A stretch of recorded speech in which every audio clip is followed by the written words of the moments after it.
Hello everybody, welcome back. So it looks like Bitcoin's having a bit of a pullback. That's nothing that we didn't expect. We were actually saying on the Patreon that we could see ourselves moving down into 69,000, and here we are in the 69,000. So the majority of this pullback should have played out by now. If we do tip down a little further, we'll be looking for this 20 and this 21 exponential. Around 68,400-ish, that kind of area roughly. That's based on the daily. If you go to the 4 hourly, we've kind of lost the 50 exponential really. So to be fair, if we do give up the rest of it, you could even see yourself down to the 66s. But I'd say that we're more likely to find a bounce around the daily 20 and the 21. It's a lot stronger really. Remember that the trend signal is still in play. The trend signal won't get cancelled out unless Bitcoin closes the day below 62,600 really. So you know, the daily trend signal is still in play. The golden cross is obviously in play. Everything's still in play. You're 65% more likely to remain above 68,400-600-ish, that kind of area, than go down below it. So everything still looks okay to me.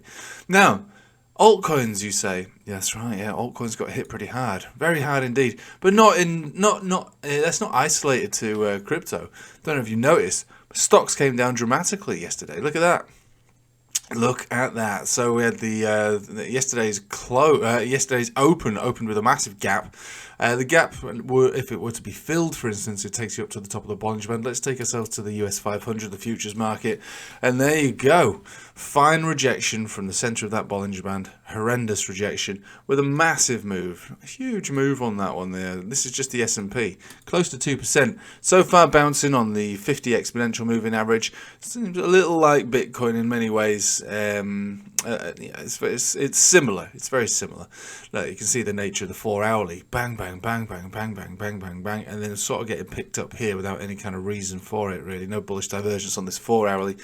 It's all to do with the daily, if anything at all, which technically is part of a golden cross on the 50 and on the 50 simple as well. So you might be looking for a bounce reversal at this level on S&P. We're already up 0.3%. So yeah, maybe today's the day where we start to push up. Pumptober it was, wasn't it? That's what I was told. I was told it was going to be Pumptober. What happened to Pumptober? Now, if you think that's bad, yeah, imagine being in Coinbase. Jeez, look at that. So it moved all the way up into this major resistance where it absolutely got hammered hard, straight down below all moving averages, and from the top to the bottom has seen a pullback of close to 20%. Now we're up in the pre-market now. Now I wouldn't say this is a bad thing, to actually take a position in this. That's not a futures position. And it's based around the S&P and based around the overall cycle, and I think this is an okay area for Coinbase, but it's not Coinbase. Our two favourite mining stocks, that's crypto mining, Hut 8 and CleanSpark, all both getting absolutely slapped in the face as well. So interesting, I suppose. Now, what do we take away from all of this? It's the market, as in the all of the market, the everything market. Basically, confidence in markets. And they're sort of like having a little bit of a scare at the moment. Why are they scared? Well, there's an election coming, isn't there?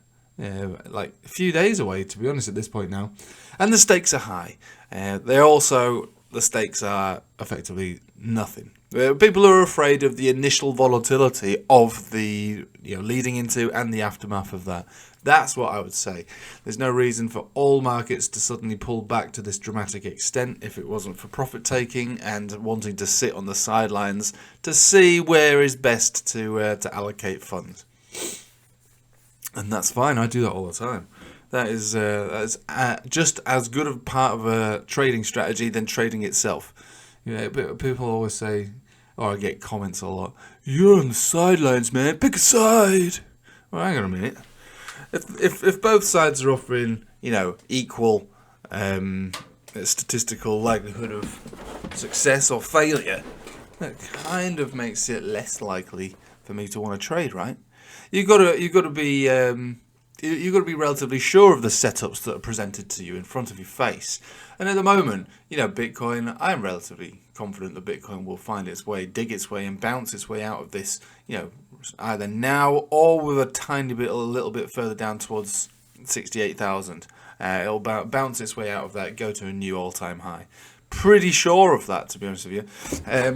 But right this very moment in time, you have to stand back and go, well, yeah, there is that other thing. What's it called? The election. This one's been bigged up massively, hasn't it? This is the most important election of our lives. Of a generation, of multiple generations, is the most important thing ever. You know, oh my God, what does this mean to my money? So maybe sidelines is fine. I am not. My portfolio, for instance, is not on the sidelines. My portfolio is absolutely ramajam with altcoins and stocks, and obviously loads of other, bitcoins coming out of my ears. But as far as trading is concerned, if you're going to enter a trade, it would exist either now or 68,000. If you're going to sit on the sidelines and wait for brighter days, absolutely perfectly fine. The long-term analysis still applies. We all know it, and it is this. So we've got the rejection, obviously, on the total 2 now. Quite clear from that death cross retest. So what we're going to do now, well, we're back down to the center range, the $900 billion zone, market cap. If we're going to bounce, we should be bouncing from here. So again, altcoins attractive for those who believe in the overall vibe, which is one of a basically just waiting to break out, really. That's all we're waiting to do, break out, and the breakout should be taking place any minute. Any minute. When I say any minute, I mean any week. We're looking at each one of these candles as a week. So it is any minute, but it's also, potentially any month. Yeah, I know. Yeah, how can I live like this? Easily. Right, there's nothing much more to say. That is it. Don't be too afraid of what you see, but given the reaction that stocks have had, I appreciate that there is many hedge funds, large institutional investors, and people like you and me who are afraid to go deep in a setup like this. I get it. Cash is king in many ways. And actually, as cash is king, let's have a quick look at Dixie. So yeah, Dixie got that huge bounce. We knew that was going to happen. We said that was going to happen. But where's the resistance? And the resistance is sort of like fading. It's not responding to this little bad boy. Not really. We are above all moving averages, mostly on the daily here at this point now. So yeah, dollar is strong. But this is good though. I know everyone's saying, oh no, the dollar going up. No, this is good because it's much better for us to have this rally now on the dollar. Even if we were to go up a little higher than this, it's still good because it's not stopped stocks or Bitcoin rallying either. And so when we actually find a peak on the dollar, and I don't believe the peak is going to be the top of this rising channel. No. I think the peak's either going to be here, or here, and then we'll find our way back down. And then I think we're going to break down over the next 5 to 10 years on this one. But right now, we're still within this channel. We're similar to this, really. This is this sort of area that we're in right now. And then we should be breaking down at some point into 2025. So, look, it's better than this. People were saying, oh, I want it to break down from here. Why would you want that? That would mark an early end of the cycle, as far as I'm concerned. We start to move up. What we should be seeing is, or what we wanted to see was a bounce from the golden cross, up and then break down, and then down a little lower over the next 12 months or so. And then maybe we break down from there. That would be an extension on the bull market. But I wouldn't bet on it, but we'll see. Right, so that's it. Dollar's still going up, stock's still going down, Bitcoin going down. But if we're going to bounce from anywhere, it should be bouncing right now. And if it doesn't bounce right now, it'll bounce at $68,000. There's your daily analysis and a reflection on the overall weekly analysis. If you appreciate my videos, please like and subscribe to them. I'm trying to compete with all those hopium-built YouTubers, I can't give hopium, I can only give analysis. But if that's good enough for you, then please like and subscribe. Right, that's it. Thanks for watching. Take it easy.